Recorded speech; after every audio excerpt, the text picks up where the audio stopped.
दुनिया का पहला बड़ा आविष्कार जो आपसे छूट गया। जब भी आप क्लीन एनर्जी यानी साफ सुथरी ऊर्जा के भविष्य के बारे में सोचते हैं तो आपके दिमाग में रेगिस्तानों में फैले बड़े बड़े सोलर पैनल या समुद्र में घूमती विशालकाय विंड टरबाइन ही आती होंगी। लेकिन कुछ ही दिनों पहले भारत के तमिलनाडु में चुपचाप एक नया इतिहास रच दिया गया और इसका सूरज या हवा से दूर दूर तक कोई लेना देना नहीं था। भारत ने अभी हाल ही में कलपक्कम के Indira Gandhi centre for atomic research IGCAR में दुनिया के पहले न्यूक्लियर पावर्ड हाइड्रोजन प्लांट का उद्घाटन किया है। अब आप सोच रहे होंगे कि भाई इसमें इतनी बड़ी बात क्या है। देखिए, इस समय पूरी दुनिया ग्रीन हाइड्रोजन के पीछे पागल है, यानी पानी से हाइड्रोजन और ऑक्सीजन को अलग करके साफ गाड़ियां और भारी फैक्ट्रियां चलाना। लेकिन पारंपरिक ग्रीन हाइड्रोजन बनाने के लिए बहुत भारी मात्रा में बिजली की जरूरत होती है। भारत ने इस बिजली के झंझट को ही बीच से गायब कर दिया। उन्होंने देश में ही तैयार की गई एक बेहतरीन केमिकल प्रोसेस का इस्तेमाल किया, उसे सीधे फास्ट ब्रीडर टेस्ट रिएक्टर की जबरदस्त गन से जोड़ा और बिना बिजली के सिर्फ और सिर्फ न्यूक्लियर हीट परमाणु गर्मी का इस्तेमाल करके पानी से हाइड्रोजन बनाना शुरू कर दिया। ये सिर्फ भारत के लिए ही एक बड़ी जीत नहीं है, बल्कि ये पूरी दुनिया में परमाणु ऊर्जा की एक नई और बहुत बड़ी क्रांति की शुरुआत है। आज की वीडियो में हम आसान भाषा में समझेंगे कि हम यहाँ तक कैसे पहुंचे, क्यों अचानक पूरी दुनिया ने न्यूक्लियर पावर को लेकर अपना नजरिया बदल लिया है और आने वाले समय की वो कौन सी होश उड़ा देने वाली टेक्नोलॉजी है जो हमारे AI डेटा सेंटर से लेकर मंगल ग्रह पर जाने वाले रॉकेट तक सब कुछ बदलने वाली है। ये समझने के लिए कि भारत का ये आविष्कार गेम चेंजर क्यों है, हमें परमाणु ऊर्जा के इतिहास को देखना होगा।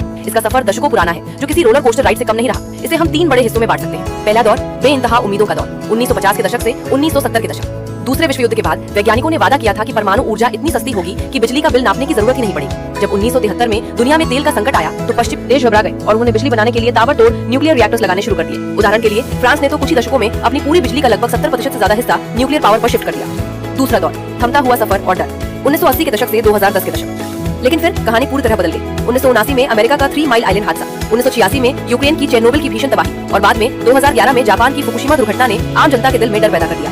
हर तरफ न्यूक्लियर के खिलाफ विरोध प्रदर्शन होने लगे। सरकार के नियम इतने कड़े हो गए कि न्यूक्लियर प्रोजेक्ट्स बेहद सुस्त, महंगे और कागजी कार्यवाही में दबे रह गए। पश्चिमी देशों में न्यूक्लियर पावर पर जैसे ताला ही लग गया। तीसरा दौर पूरब की तरफ झुकाव, 2010 के दशक से 2020 के दशक। जब पश्चिमी देशों ने नए प्लांट्स बनाना बंद कर दिया, तब इस पूरी इंडस्ट्री का केंद्र एशिया की तरफ शिफ्ट हो गया। चीन और भारत ने चुपचाप इस मोर्चे को संभाला और दुनिया में सबसे ज्यादा न्यूक्लियर रिएक्टर्स बनाने वाले देश बन गए। आज दुनिया भर में जितने भी नए रिएक्टर्स बन रहे हैं, उनमें से आधे से ज्यादा सिर्फ चीन और भारत में है। और यही वजह है कि आज हम परमाणु ऊर्जा के एक बिल्कुल नए मोड़ पर खड़े हैं। तो आखिर कलपक्कम में ऐसा क्या खास हुआ है? आमतौर पर जो सामान्य न्यूक्लियर प्लांट्स होते हैं वो सिर्फ पानी को उबालते हैं, जिससे भाप बनती है। वो भाप टरबाइन को घुमाती है और बिजली पैदा होती है। लेकिन भारत के फास्ट ब्रीडर रिएक्टर्स में पानी की जगह लिक्विड मेटल जैसे लिक्विड सोडियम का इस्तेमाल होता है, जो रिएक्टर के अंदर से बेहद खतरनाक और ऊंचे तापमान पर बाहर आता है। भारतीय वैज्ञानिकों ने सोचा कि इस भयंकर गर्मी को पहले बिजली में बदलने और फिर उस बिजली से पानी तोड़ने में बहुत सारी ऊर्जा बर्बाद हो जाएगी, तो क्यों ना इस गर्मी का सीधा इस्तेमाल किया जाए। इसके लिए Bhabha atomic research centre BARC के इंजीनियरों ने कमाल कर दिया। उन्होंने कॉपर क्लोरीन थर्मोकेमिकल साइकिल तैयार की। इसमें रिएक्टर की इसी सीधी और तेज गर्मी का इस्तेमाल करके पानी को स्प्लिट किया जाता है। इस कमाल की तकनीक से हम दुनिया के उन सेक्टर्स को पूरी तरह प्रदूषण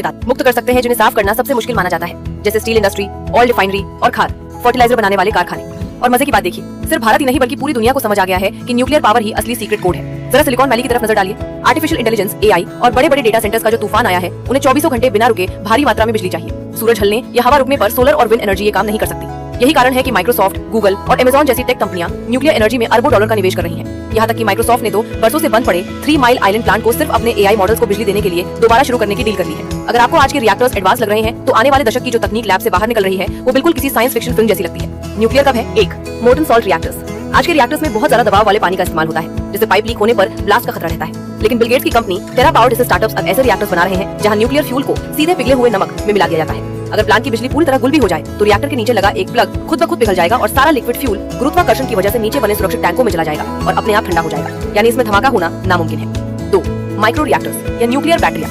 अब आपको भविष्य में बड़े बड़े कूलिंग टावर्स देखने की जरूरत नहीं पड़ेगी। आने वाला समय माइक्रो रिएक्टर्स का है। ये इतने छोटे और कम्पैक्ट होते हैं कि इन्हें एक साधारण शिपिंग कंटेनर या ट्रक में लोड किया जा सकता है। इन्हें सीधे फैक्ट्री में बनाकर किसी भी दूर दराज के इलाके, माइनिंग साइट, मिलिट्री बेस या आपदा प्रभावित क्षेत्र में भेजा जा सकता है, जहां ये बिना दोबारा फ्यूल भरे 15 से 20 साल तक चुपचाप बिजली देते रहेंगे। 3 अंतरिक्ष की गहरी सैर। और सबसे रोमांचक बात, हम तारों की सैर पर निकलने वाले हैं। जब हम मंगल ग्रह से आगे जाते हैं तो सूरज की रोशनी कम होने की वजह से सोलर पैनल काम नहीं करते। इसलिए नासा और दुनिया की बड़ी स्पेस एजेंसियां न्यूक्लियर थर्मल प्रोपल्शन पर काम कर रही हैं। इसमें एक छोटा न्यूक्लियर रिएक्टर रॉकेट के लिक्विड हाइड्रोजन ईंधन को गर्म करेगा, जिससे रॉकेट को आज के केमिकल फ्यूल के मुकाबले दोगुनी रफ्तार और ताकत मिलेगी। ये तकनीक इंसानों के मंगल ग्रह तक पहुंचने के समय को सीधे आधा कर देगी। पिछले कई दशकों से न्यूक्लियर एनर्जी को 20वीं सदी की एक पुरानी, खतरनाक और आउटडेटेड तकनीक माना जा रहा था। लेकिन कलपक्कम के इस ऐतिहासिक हाइड्रोजन प्लांट से लेकर सिलिकॉन वैली के AI डेटा सेंटर्स तक पूरी दुनिया अब एक सरल सच्चाई को मान चुकी है। अगर हमें एक हाईटेक और नेट जीरो प्रदूषण मुक्त भविष्य चाहिए तो परमाणु ऊर्जा केवल एक विकल्प नहीं है, यही हमारा भविष्य है। आप इस बारे में क्या सोचते हैं? If you enjoyed this, please like, share and subscribe.